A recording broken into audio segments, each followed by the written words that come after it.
کشاورزی کجاست؟ اصلا میخواد بیاد داخل زمینی دیگه گپ شما جلوی کشاورز شما جلوی سوختشو بگی نظر بیا تو باید نگذاری پایر مینه دقیقه خبر کنم دا ورته و بل ورځ دغه مرز داس ورته و بل ورځ ما سره خود مثلا نه بل ورځ پرې په خدا کړ خود تو میگه حق نداری که اینجا نه اجازه نه په خدا کړه څه لاشه بل ورځ وسط اینجا حق دا نداری یکی ترختل باید نیاره یکی سر ترختل پرده پیر مینه سر شما پیر مینه باز گله نکنه شما اگه اینجا مثلا امروز ما به شما میگم دیگه روز ما شما اگه اینجا کار داری با هم صحبت که از کمیساری از طرف کمیساری مثلا با هم کار داری صحبت کردو تا با هم وسط میان اینجا مشکل پر حل اگه تو مثلا اینجا با سر خود تو میای حتما سرباز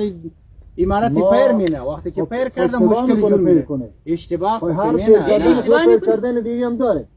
مگه ما اومدیم کردن که پر کردن ما علاقه پر کردن شما علاقه نه آدم گوش بدید شما من نمیدونم شما چی کاری من کمیساری منطقه هستم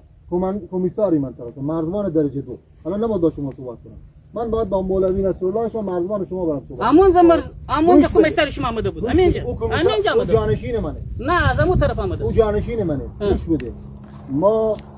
اگر بحث جنگ و درگیری این چیزا اگه شما داری ما هم داریم خب اگه شما داری ما هم داریم ما عمری با دنیا جنگیدیم و دوست مخالف میخوام بجنگیم که اما اینی که شما داری میگی که کشاورز نمیخواد ببخشید این خود زوره تو اگر فعل میخوای بکنی خب منم میتونم فعل بکنی خب نمیکنم این ما علاوه شما میگم مگه دیگر روز میتوانید سبیل خدا و رسیدت پیش ما بریم ما یک نفس مسلمانی